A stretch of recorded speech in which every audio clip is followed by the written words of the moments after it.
Olá, muito bem-vindo ao nosso canal mais uma vez. Peço que se inscreva no YouTube se estiver recebendo essa mensagem pelo WhatsApp ou qualquer outra rede social. E não deixe de compartilhar, por favor. O comentário de hoje está um pouquinho longo, mas peço que, se possível, fique até o final, onde estará a cereja do bolo. Vamos lá. A hora da verdade está chegando. Tem uma data limite para acontecer a definição dos rumos. É até o dia 31 de dezembro e não há como negar. E muita gente está falando coisas ou repassando informações que não têm fundamento algum ou que não são seguras, mesmo vindo de fontes que acertaram no passado. Um exemplo disso é o que tem sido vazado sobre a reunião do atual presidente com o alto comando militar na manhã de quinta-feira.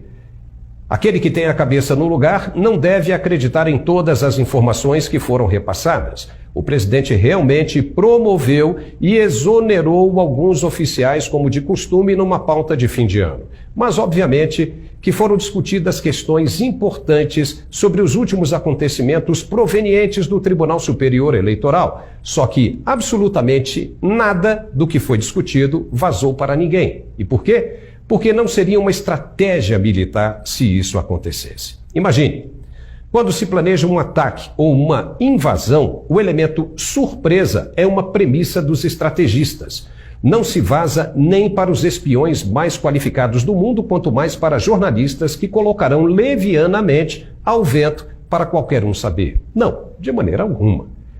Veja que nem mesmo a CIA americana conseguiu precisar quando os russos iriam invadir a Ucrânia. Apenas sabiam que a invasão ia acontecer porque os russos colocaram mais de 100 mil soldados na fronteira. Isso era óbvio. Nas Malvinas também, ninguém vazou que os ingleses atacariam os argentinos pelos flancos às 2h30 da madrugada.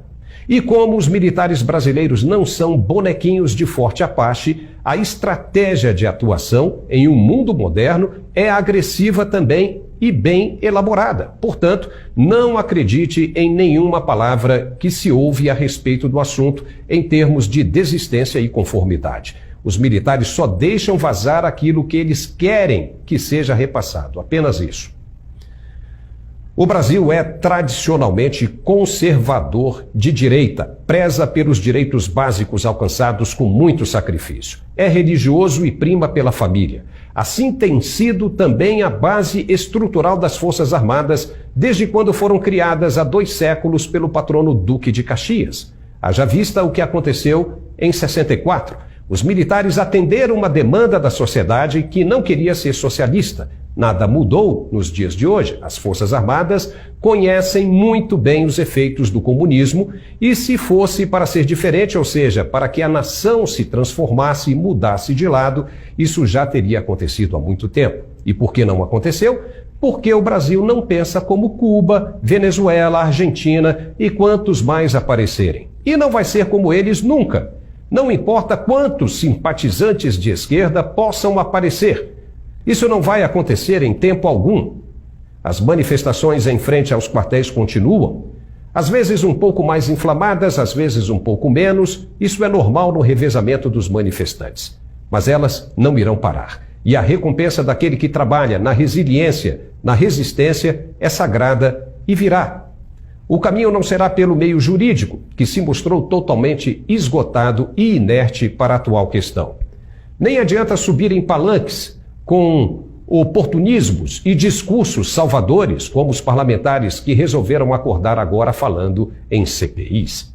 Por que não fizeram isso antes? Tiveram todo o mandato para se manifestar e só agora, onde até em Marte ou planetas mais longínquos se sabe do que está acontecendo no Brasil, eles resolveram dar o ar da graça. Querem palanque, oportunismo para aparecer e passar para a história como os que lutaram pela resistência. Mentira! O que pode dar uma CPI dos deputados se quem decide é o Senado? O máximo que se vai produzir são provas que todo mundo já tem. E daí? A decisão de levar isso adiante é monocrática. Cabe a uma única pessoa, que é o presidente da casa, senador Rodrigo Pacheco, que enfiou o rabo entre as pernas e deu um tremendo pé na bunda do povo que o colocou onde está. Ou seja, os frutos da CPI dos deputados já foram colhidos antes de se formar. O brasileiro já sabe o que aconteceu e não precisa mais de investigação nenhuma para descobrir o que está claro. Não vai dar em nada, apenas espaço na mídia para parlamentares que demoraram a agir. E de novo, por que não fizeram isso antes? No Senado a mesma coisa. Um bando de bundões, com raríssimas exceções, que resolveu criar uma audiência pública. E para quê? Uma audiência pública só é convocada quando se tem dúvidas sobre uma questão e se ouve especialistas para ajudar numa conclusão. Vai-se ouvir especialistas para saber o que fazer com o judiciário que está atropelando a Constituição? Oh, faça-me um favor, pare com isso. São mais de 60 pedidos de impeachment parados sobre a mesa do presidente Rodrigo Pacheco. Se alguém tivesse peito de verdade, que o convencesse a colocar em sessão plenária há mais tempo. Tudo agora sem efetividade alguma, são firulas de quem quer apenas aparecer na mídia. Agora vem a cereja do bolo que eu falei. Na questão judiciária, efetivamente, os magistrados da Alta Corte já deixaram claro que não vão arredar o pé e que escolheram o seu lado, como foi dito pelo vice Hamilton Mourão. Mas olha só que curioso. A Lei 9.504 de 97, que trata da norma das eleições, determina no artigo 96, inciso 3º, o procedimento para o processamento de representação apresentada por partido político ou coligação no TSE, combinado com o artigo 51 da Resolução número 23.673 de 2021 do próprio Tribunal.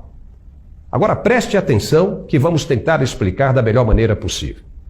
Para não cumprir essa norma e fugir dos trâmites da representação do PL, possivelmente alguém teria alterado a classe processual referente à representação do PL para a classe processual petição civil, que não foi e que não possui procedimento próprio na esfera judicial. Foi o que resultou na brecha para que o ministro-presidente pudesse indeferir o processo, arbitrando o valor para a causa e condenando a ação em litigância de má-fé.